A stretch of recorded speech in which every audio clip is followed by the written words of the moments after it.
Herkese merhaba. Bugün senin için masaya yatırdığımız yapım, geçtiğimiz sezon ortalığı kelimenin tam anlamıyla kasıp kavuran Eşref Rüya dizisi. Ah evet, üzerine çok konuşuldu, çok da tepki çekti. Hem de nasıl? Hatırlarsan dizi çok iddialı bir giriş yapmıştı, hepimizde acayip bir beklenti yaratmıştı. Hı hı. Konusu da aslında basitti. Yeraltı dünyasından Eşref adında karizmatik ama son derece tehlikeli bir adam, yıllardır görmediği çocukluk aşkı Rüya'yı takıntılı bir şekilde arıyor. Yüzeyde basit, evet. Aynen. Ama biz bu sohbette sadece bu aşk hikayesinin yüzeyinde kalmayacağız. Dizinin yarattığı o büyük tartışmaları, toplumsal etkilerini ve ekranlardan evlerimize hatta sokaklara nasıl sızdığını birlikte deşifre edeceğiz. Hazırım, Hadi o zaman başlayalım. başlayalım. Çünkü bu dizi gerçekten de basit bir aşk hikayesinden çok daha fazlası. Zaten daha en başından niyetini belli etmişti bence. Nasıl yani? Seni koltuğuna oturtuyor ve ilk sahnede ne gösteriyor? Ana karakter Eşref'in ölümünü. Bu aslında bir meydan okumaydı. Bakın sonu bu, şimdi arkanıza yaslanın ve bu trajik sona nasıl gelindiğini izleyin der gibiydi. Doğru. Hemen ardından da geçmişe dönüp o karakterin dünyasına daldık. Aynen. Ve nasıl bir dünya? Eşref, o klasik kötü ama karizmatik arketipinin tam karşılığı. Hatta yer yer manyak diyebileceğin bir enerjisi var. Kesinlikle. O meşhur sahneyi unutmak mümkün değil. Bir mekana giriyor, sadece o içeri adımını attı diye sahnedeki sanatçı bir el işaretiyle bütün orkestrayı susturuyor. Evet hatırlıyorum. Eşref yerine oturup lütfedip buyurun deyince müzik yeniden başlıyor. Tek bir sahneyle karakterin nasıl bir güç ve korku ağı ördüğünü anlıyorsun. Kesinlikle. Ama o gücün ve korkunun arkasındaki asıl itici güç çok daha kişisel ve bence sorunlu bir yerden geliyor. Rüyaya olan takıntısı. Tam da oraya gelecektim. Bir düşün, Eşref karakteri 35-40 yaşlarında bir adam. Ama 20 yıl önce 14 yaşındayken aşık olduğu kızın o çocukluk halini bir an bile aklından çıkaramıyor. Sürekli çiziyor değil mi? Nereye gitse, eline ne geçse bir peçeteye, bir kağıda sürekli o kızın yüzünü çiziyor. Yetmiyor, bir dedektif tutup tek bir ipucu veriyor, kızın boynundaki bir ben. İşte tam bu noktada insanın kafası karışıyor. Dizinin bize bunu destansı bir aşk hikayesi olarak sunmaya çalıştığı çok açık ama 20 yıl sonra bir çocukluk anısına bu kadar saplantılı bir şekilde bağlı kalmak, Sence bu romantik mi? yani işte soru da bu. İzleyici olarak buna gerçekten inanmamız mı bekleniyor, yoksa en başından beri bunun ne kadar rahatsız edici bir durum olduğunu mu görmeliyiz? Bence ikincisi. Çünkü mantık süzgecinden geçirdiğinde durum çok tuhaf. 20 yılda bir insanın yüzü, ifadesi, mimikleri her şey değişir. Tabii canım. Hatta o takıntı yaptığı ben bile estetik bir operasyonla alınabilir veya zamanla kaybolabilir. Ama Eşref'in zihninde rüya 14 yaşında donup kalmış bir fotoğraf gibi. Bu aslında karakterin gerçeklikle bağının ne kadar zayıf olduğunu gösteriyor. Tam olarak bu. Kendi kurduğu fantazi dünyasında yaşıyor. Onun gerçek dünyadaki tek dili şiddet.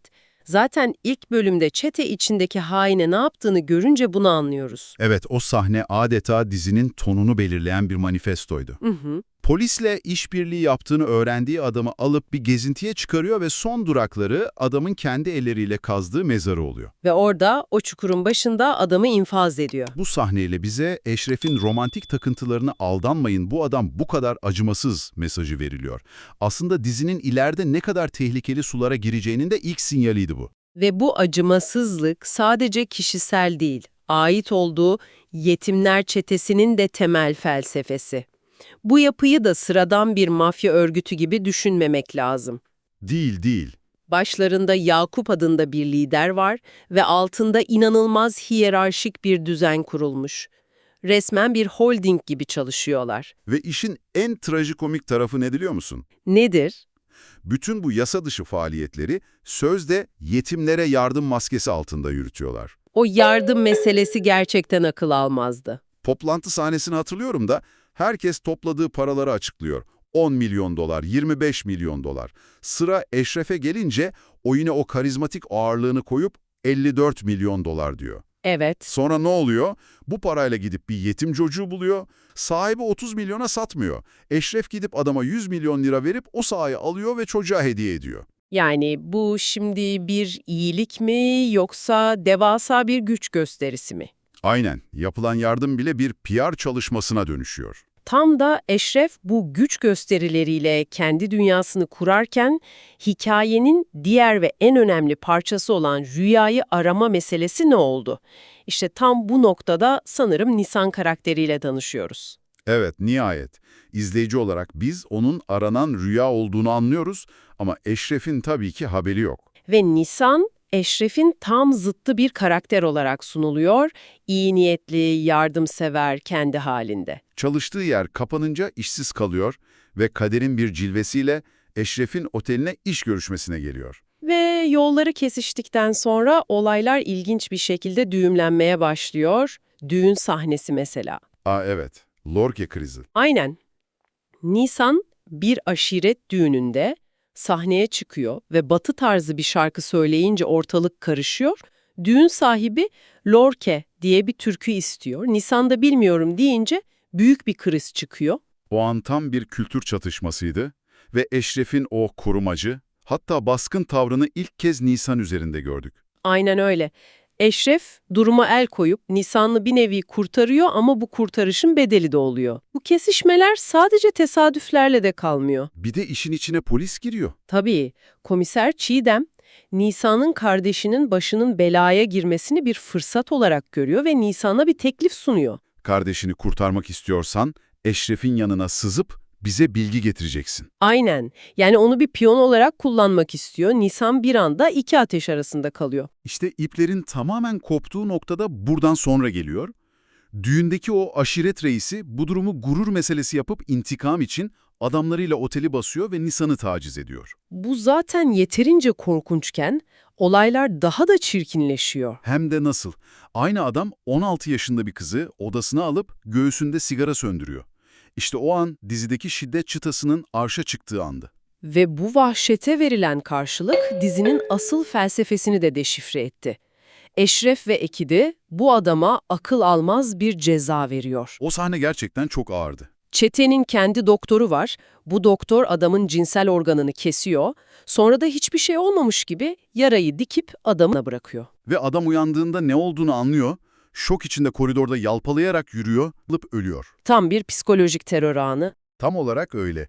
Bu kadar tepki çekeceği belli olan, bu kadar grafik bir şiddeti neden yazarlar? Sadece reyting için mi? İnsanın aklına başka bir şey gelmiyor değil.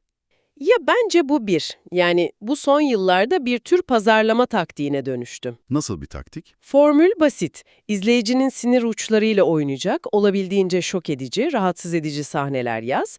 Bu sahneler sayesinde Rütük'ün radarına gir ve bir ceza al. Anladım. Sonra ne mi oluyor? Bu cezayı bir madalya gibi kullanarak sanatıma, dizime dokunma diyen diziyi daha da sahiplenen bir fan kitlesi yaratıyorsun. Bu hem dizinin bedava reklamını yapıyor hem de ona adeta dokunulmaz bir zırh giydiriyor. Çok mantıklı. İlk sezonda şiddetin dozunu bu kadar yükselttikten sonra ikinci sezonda nereye gidebileceklerini merak ediyorduk. Ama onlar şiddeti değil, başka bir şeyi viral hale getirmeyi başardılar, değil mi? Hem de nasıl? İlk sezonun sonunda yetimler lideri Yakup öldürüldü ve yerine çok daha acımasız, tam bir psikopat olan Kadir geçti. Evet. Ve Kadir karakteri, Türk dizi tarihinin en tuhaf sahnelerinden birine imza attı. O meşhur dans sahnesi.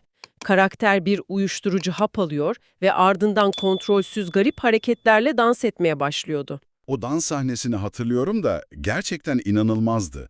Yani bir anda bu kadar karanlık bir mafya dizisi var, sonra birden ekranda aylarca internetten silinmeyecek bir meme beliriyor. Aynen öyle. İlk izlediğinde ne düşündün, şaşırdın mı? Şaşırdım çünkü sahne o kadar absürttü ki anında viral oldu. Ama bu viral olma durumu masum bir eğlence olarak kalmadı. Instagram'da, TikTok'ta aylar boyunca bu dansı taklit eden rezil akım diyebileceğimiz binlerce video paylaşıldı. Bu durum Türkiye'de dizilerin toplumu ne kadar derinden ve ne kadar hızlı etkilediğinin en net kanıtlarından biri. Ve bu ilkte değil. Kesinlikle değil. Geçmişe baktığında o kadar çok örnek var ki. Kurtlar Vadisi mesela. Tabii ki. Oradaki kibritçi Cevat karakteri düşmanlarını yakarak öldürürdü.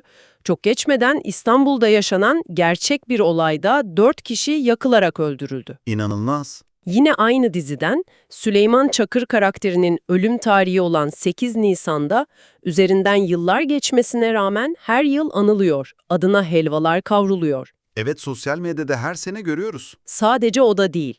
Çukur dizisi o kadar popüler oldu ki bir ailenin diziden etkilenip soyadını Koçovalı olarak değiştirdiğini okumuştuk. Ciddi misin? Evet, ya da her 24 Haziran'da sosyal medyada bir anma gününe dönüşen Aşk-ı Memnu'daki Bihter Ziyagil'in ölüm yıl dönümü. Doğru.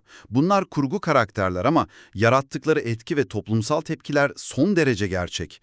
Kurgu bir şekilde sokağa sızıyor ve gerçeğin bir parçası oluyor. İşte bu etkiyi bildikleri için Eşref Rüya dizisindeki bazı sahneler ve diyaloglar daha da tehlikeli bir hal alıyor. Kesinlikle. Bekle. Dizide o kadar rahatsız edici an var ki. Ama bir tanesi var diyorsun ki hepsinden daha tehlikeli. Merak ettim, hangisiydi o? Eşref'in Nisan'a bir kolye hediye ettiği an. Sahne çok romantik bir jest gibi başlıyor ama saniyeler içinde bir tehdide dönüşüyor. Nasıl? Eşref kolyeyi taktıktan sonra Nisan'a bakıp "Benim sevdiğim kadın bana ihanet edemez, etmemeli." diyor. Nisan da soruyor, "Ederse ne yaparsın?" İşte o an Eşref'in o hastalıklı zihninin en karanlık köşesini görüyoruz. Ne diyordu? O lafı unutmak mümkün değil, tam olarak şöyle diyordu: "Sevdiğim kadın bana ihanet ederse onu öldürmem, çok içkili bir halde araba kullandığı esnada kaza yapar." Bu cümlenin bir dizide milyonların izlediği bir yerde söylenmesi. Tüyler ürpertici. Tüyler ürperticiden de öte, şimdi bir an durup düşünmeni istiyorum. Bu repliğin geçtiği ülke Türkiye, Evet. kadın cinayetlerinin her gün bir trajedi olarak yaşandığı bir ülke. Bu diyalog karanlık bir fantazi değil. Bu, kadın cinayetini romantize etmektir. Planlı bir cinayete kaza süsü verme fikrini. Normalleştirmek ve bunu milyonlarca izleyicinin beynine bir seçenek olarak işlemektir. Bundan daha tehlikeli bir mesaj olamaz. Bu durum insanın aklına şu soruyu getiriyor. Bu toplum bir zamanlar Sen Anlat Karadeniz'i dizisindeki kurgu karakter Nefes'in gördüğü şiddet için ayağa kalkmıştı. Vedat karakterinin uyguladığı şiddete karşı büyük bir toplumsal tepki oluşmuştu. Evet, hatırlıyorum o dönemi. O gün kurgu bir karakter için gösterilen o hassasiyet nasıl oluyor da Eşref Rüya gibi bir dizide gerçek hayattaki cinayet yöntemlerini tarif eden bu tür bir tehdidin normalleştirilmesine dönüşebiliyor? Biz izleyiciler olarak nerede yanlış yapıyoruz? Bu ekranların ve belki de toplumun ikiyüzlülüğü. Bir yanda şiddete karşı duyarlılık pompalanırken, diğer yanda en tehlikeli şiddet türleri karizmatik, aşık ve sevdiği için yapan karakterler aracılığıyla sevdirilerek, meşrulaştırılarak sunuluyor. İzleyici de bu çelişkinin içinde kayboluyor. Tamamen. İkinci sezonu toparlamak gerekirse ortada bir senaryo kalmamış gibiydi sanki. Dizi adeta sosyal medyada edit yapsınlar diye çekilen laf sokma sahneleri ve şok yaratma yarışına dönüşmüştü. Bu çabanın zirve noktası da herhalde sonradan diziye dahil olan Dinçer karakterinin öz annesini boğarak öldürmesiydi. Artık daha ne kadar ileri gidebilirler demekten başka bir şey gelmiyordu insanın elinden. Bu durumu çok güzel özetleyen bir benzetme var. Senaristler lüks bir restoranın garsonu gibi davranıyor.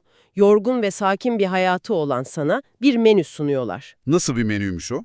Size ortaya bir katliam verelim, yanına kadın tehdidi koyalım, tadından yenmez. Ana yemek olarak da sempatik ama kötü bir adam sunalım, bunu da çok seversiniz. Ve bu kanlı şiddet menüsü acaba Eşref Rüya'yı bulacak mı merakıyla bir şekilde izlettiriliyor. Peki tüm bunların sonunda bu kurgu dünyasının içinde kendini kaybeden, o karakterleri gerçek sanan izleyiciye ne söylemek gerekir? Sana söyleyebileceğim tek bir şey var: uyan. Bu ülkede insanlar kurgu karakterlerin ölüm yıl dönümünde yas tutarken, o karakterleri canlandıran oyuncular lüks hayatlarına, tatillerine devam ediyor. Doğru. Sen Süleyman Çakır için helva kavururken, o rolü oynayan aktör çoktan başka bir projenin anlaşmasını imzalamış oluyor. Eşref'i canlandıran oyuncu, set bittiği an o tozu bulanı orada bırakıp kendi konforlu hayatına dönüyor. Yani o dünya onlar için sadece bir iş. Aynen. Senin hayat memat meselesi olarak gördüğün o dünya, onlar için sadece kayıt ve kestik komutları arasında geçen bir mesai. O dünya senin için bir kaçış olabilir ama asla bir rol model olmamalı. Bu diziler sadece birer hikaye mi, yoksa toplumun aynası mı? Belki de asıl sorman gereken soru şu: ayna, yansıttığı şeyi zamanla kendisi şekillendirmeye başlar mı? Bu düşünceyle seni baş başa bırakalım. Altyazılı hale geliyor.